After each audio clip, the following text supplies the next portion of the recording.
Gavin Rourke had always imagined that moving to Willow Creek Estates would provide his family with a safe, welcoming environment, the kind of neighborhood where children could ride bikes freely and neighbors exchange friendly waves. But his dreams of peace were shattered on the very first weekend when his daughter, Talia, invited her best friend Zoe over for a playdate. The two girls were laughing, chasing each other along the manicured sidewalk, completely unaware of the looming danger they were about to face. Gavin sipped his coffee from the porch, enjoying the warm morning, while Mira watched from inside, smiling at the innocence of youth. That calm was suddenly broken by the whirring of a black HO, a security golf cart, approaching fast down the street. Officer Brant Keller stepped out, tall and imposing, mirrored sunglasses reflecting the bright sun. He blocked Talia and Zoe's path, speaking in a tone that left no room for conversation. Gavin's heart sank. He rushed forward, calling for the officer to step back, but Brant's authority felt absolute. He demanded identification from Zoe and her parents' information, treating the children as though they had committed a grave offense simply by being on the street. Talia, small and defiant, tried to explain that Zoe was her friend and a guest of the household, but her voice trembled. Myra appeared at the porch, shouting for the officer to stop, but Brant barely acknowledged her. He maintained a firm grip on Zoe's arm, attempting to escort her away from the property. Gavin's anger surged. How could someone wield such power over children in a neighborhood that prided itself on safety? He approached quickly, placing himself between Brant and the girls, his voice rising. "Don't touch them," he barked. The officer paused but refused to back down completely, muttering something about new security protocols for non-resident minors. Gavin felt a wave of disbelief wash over him. His daughter's playtime had turned into a confrontation that seemed orchestrated to instill fear. Neighbors peered from their windows, whispering among themselves, unsure how to react. The confrontation ended only after Gavin threatened to call local authorities, prompting Brant to step back with a huff, issuing a vague warning that future violations would result in fines or further action. Gavin gathered Talia and Zoe, shaken but safe for the moment. However, the memory of the officer's cold stare and the girl's fear remained vivid, igniting a determination in Gavin to uncover the truth about the HOAs, excessive security measures, and protect his family from further harassment. Days following the confrontation were tense and emotionally draining. Talia became unusually quiet, hesitant to play outside, while Zoe's parents expressed outrage at the unnecessary intimidation their daughter had faced. Gavin and Mira stayed awake late into the night, reviewing the HOA guidelines and recent amendments to security procedures. They discovered a shocking regulation quietly passed 2 months prior, granting officers authority to detain or question non-resident minors in the neighborhood until parental verification could be confirmed. The wording was ambiguous, and its interpretation could easily be abused, as Gavin and Mira now realized. They immediately began documenting everything: written accounts from Talia and Zoe, photos of the area where the confrontation occurred, and timestamps noting the security officer's actions. The Rourkes also collected statements from neighbors who had witnessed similar overreaches, some quietly admitting that children had been intimidated or guests unfairly questioned. Gavin decided to confront the HOA board directly, requesting a meeting with President Solene Maris. Solene greeted him with a calm, polished demeanor, brushing off the incident as a minor misunderstanding and emphasizing the importance of neighborhood safety. Gavin's frustration boiled over.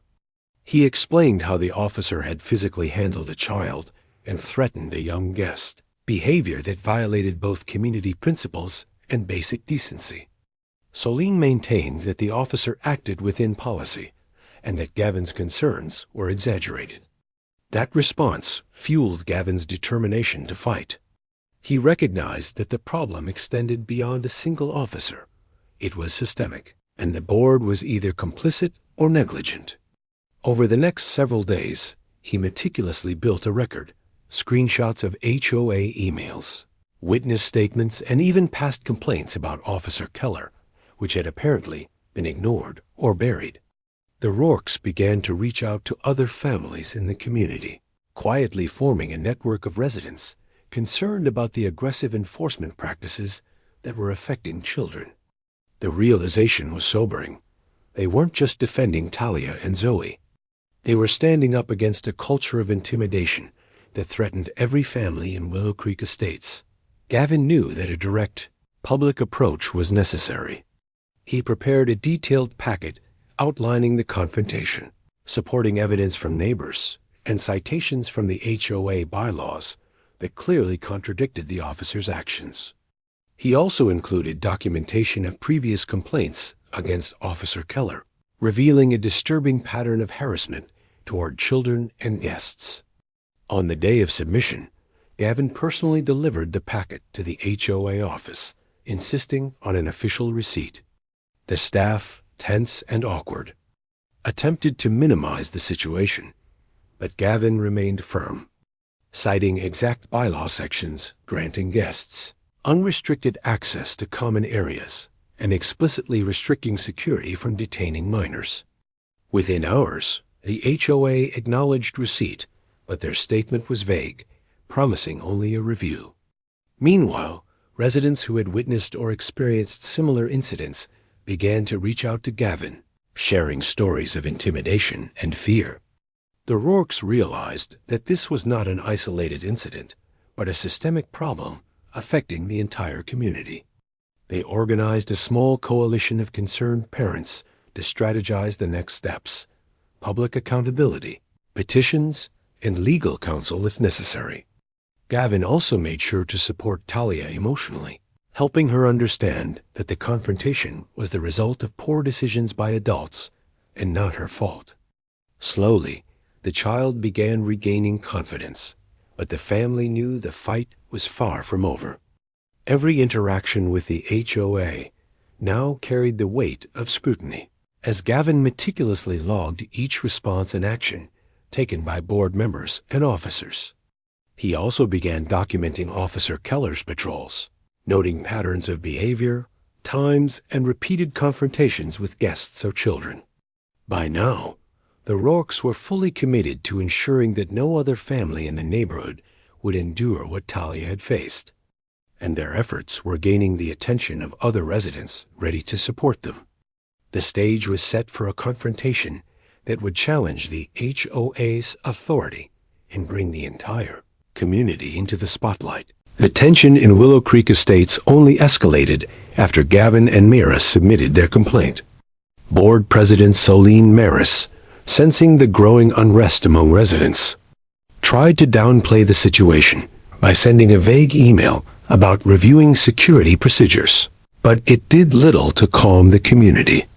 Families began sharing their own troubling encounters with Officer Brant Keller, revealing a disturbing pattern of intimidation that extended beyond Talia and her friend.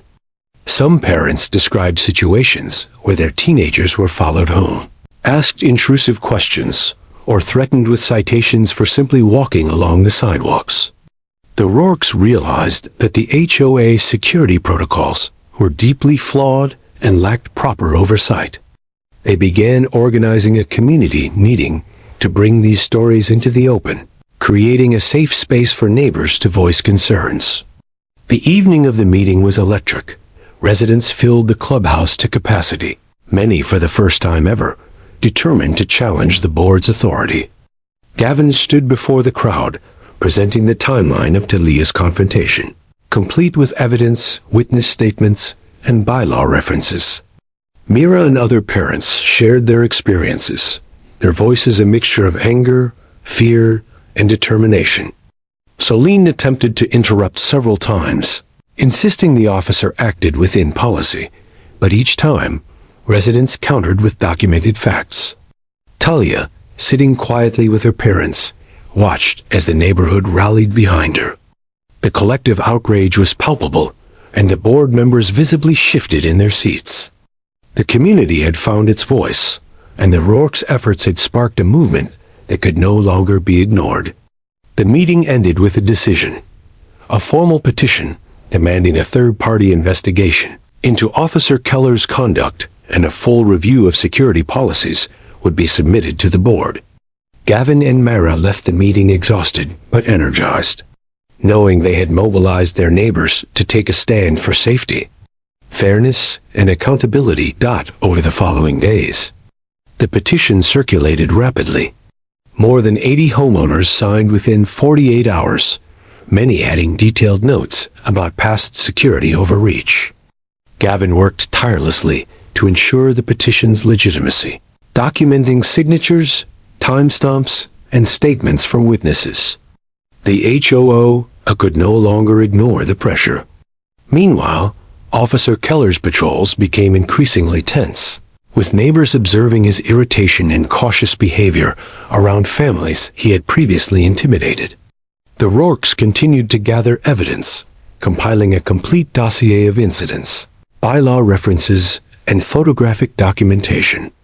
They also began consulting legal counsel, ensuring that any further interactions with the board or security officers would be backed by law.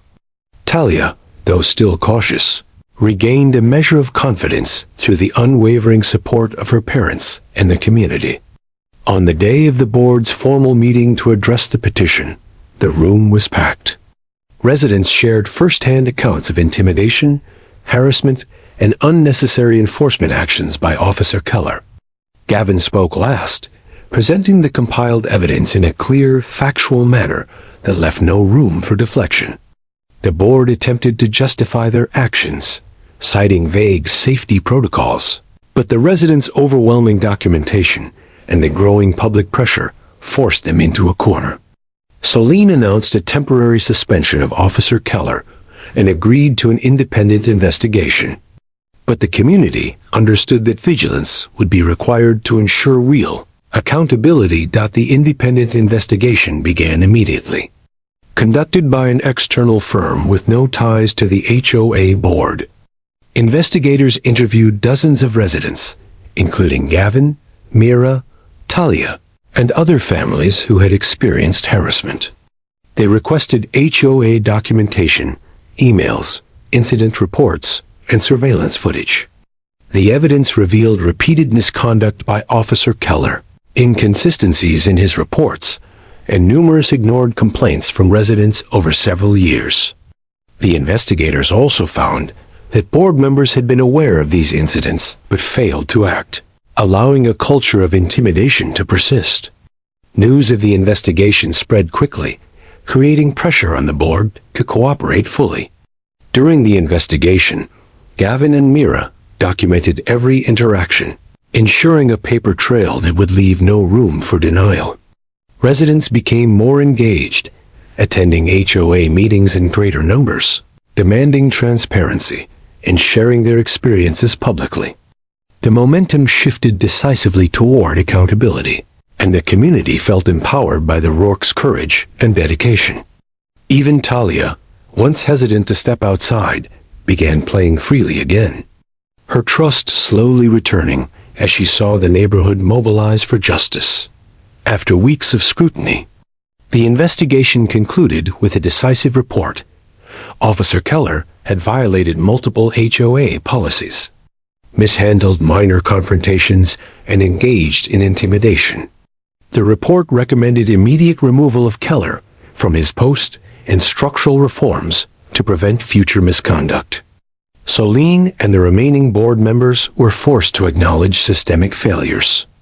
The Rourkes, along with other parents, helped implement new policies, including a transparent complaint system, community oversight of security officers, and mandatory training in child safety.